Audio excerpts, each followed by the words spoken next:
Assalamualaikum warahmatullahi wabarakatuh.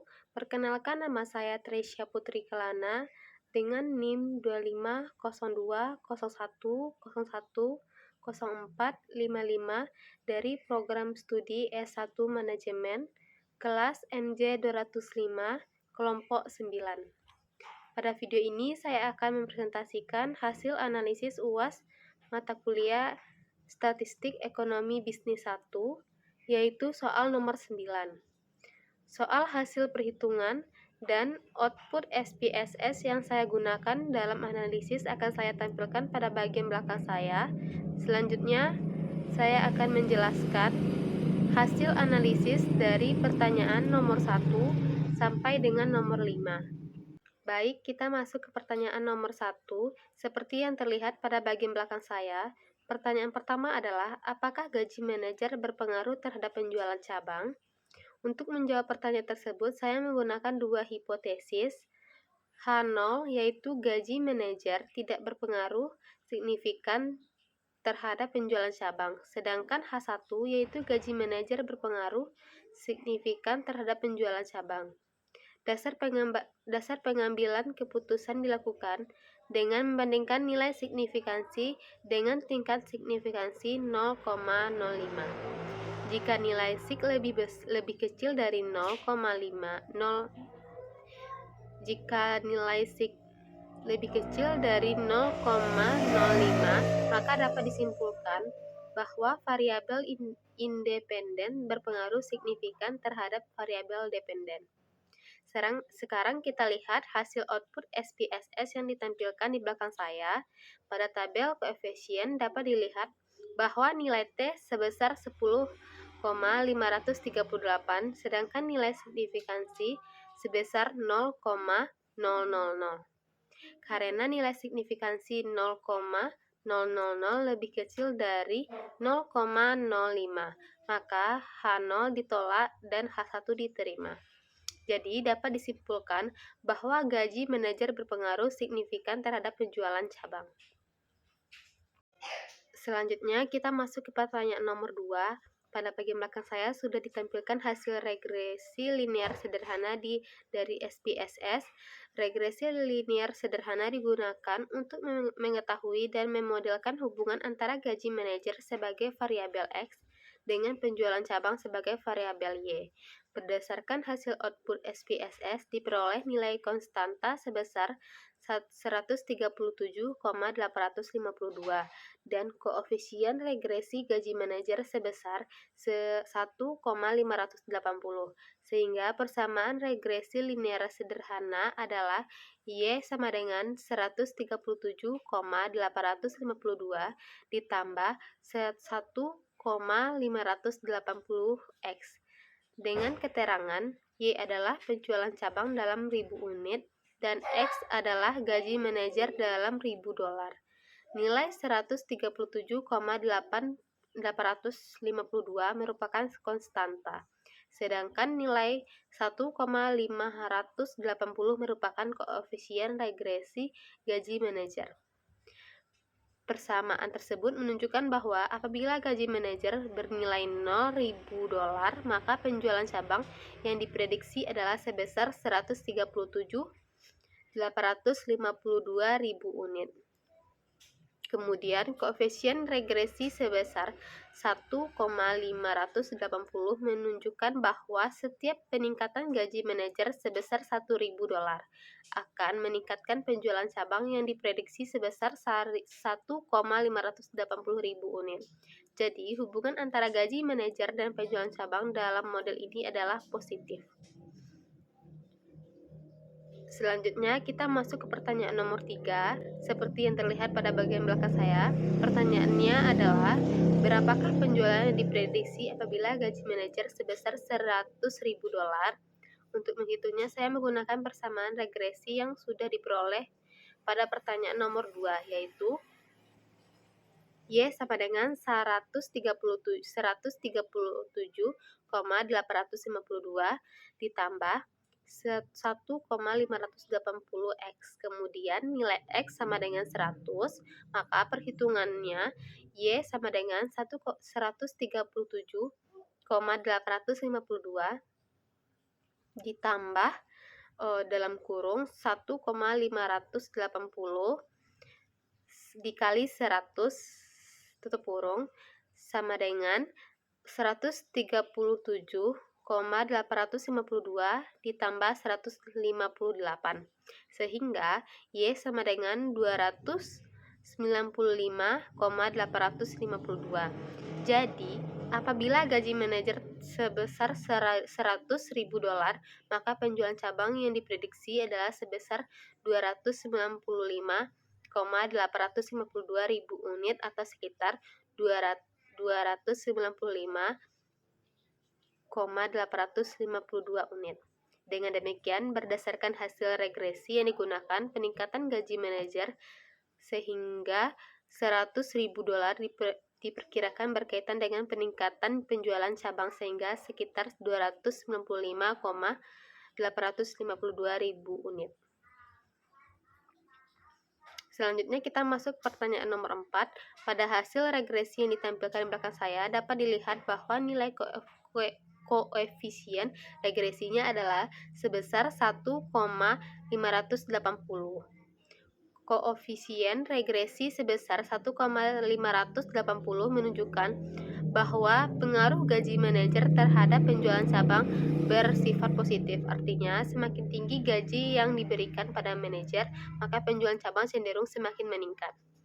Secara sederhana, setiap peningkatan gaji manajer sebesar $1.000 diperkirakan akan meningkatkan penjualan cabang sebesar 1,580 ribu unit dengan asumsi faktor-faktor lain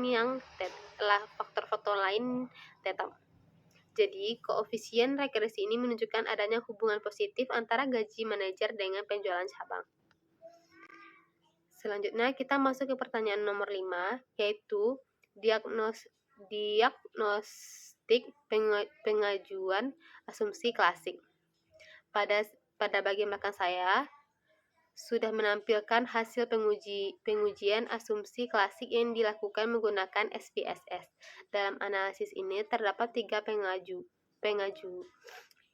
pengujian, yaitu 1.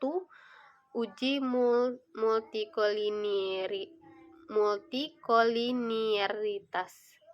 2. Uji normalitas. 3. Uji homokedastisitas. Saya akan menjelaskan hasilnya satu persatu. Pertama adalah uji multikoliniaritas. Uji multikoliniaritas bertujuan untuk mengetahui bahwa apakah terdapat kolerasi yang tinggi antara variabel independen dalam model regresi. Pada hasil SPSS yang ditampilkan di belakang saya, variabel gaji manajer memiliki nilai toleransi sebesar 1,000 dan VIV sebesar 1,00.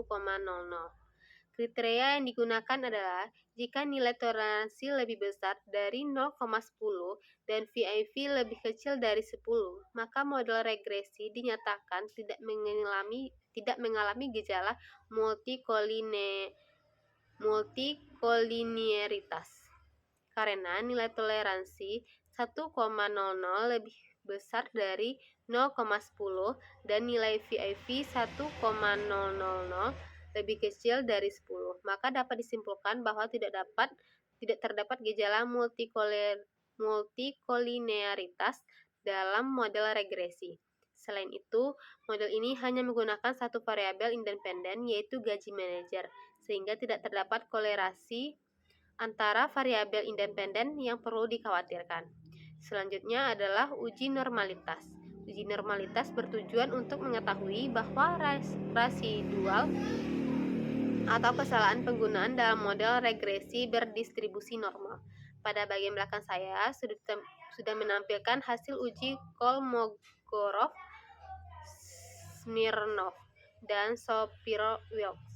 Berdasarkan hasil output SPSS, nilai signifikansi Kolmogorov-Smirnov adalah sebesar 0,200, sedangkan nilai signifikansi Shapiro-Wilks sebesar 0,056. Dasar pengambilan keputusan adalah apabila nilai signifikansi lebih besar dari 0,05, maka residual dinyatakan berdistribusi normal. Karena itu, 0,200 lebih besar dari 0,05 dan nilai 0,056 juga lebih besar dari 0,05. Maka dapat disimpulkan bahwa residual berdistribusi normal. Dengan demikian, asumsi normalitas adalah model regresi telah terpenuhi. Selanjutnya adalah uji homokedastisitas. Uji homokedastisitas bertujuan untuk mengetahui apakah varians residual pada model regresi bersifat konstan atau sama dengan berbagai tingkat nilai variabel independen.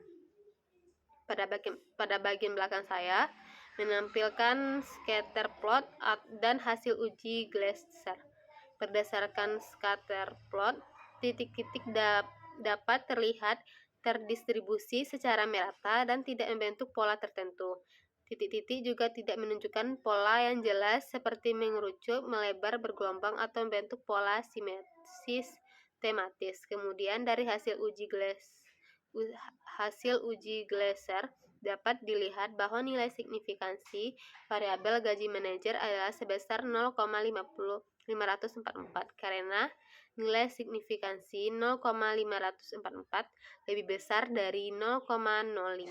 Maka dapat disimpulkan bahwa tidak terdapat gejala heteroskedastisitas pada model regresi.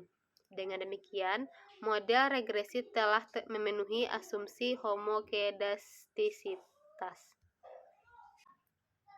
Baik, setelah menjelaskan pertanyaan 1 sampai nomor 5, saya akan menyampaikan kesimpulan dari hasil analisis.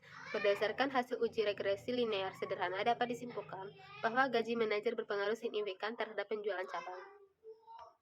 Hal tersebut dapat dilihat dari nilai signifikansi sebesar 0,000 yang lebih kecil dari 0,05.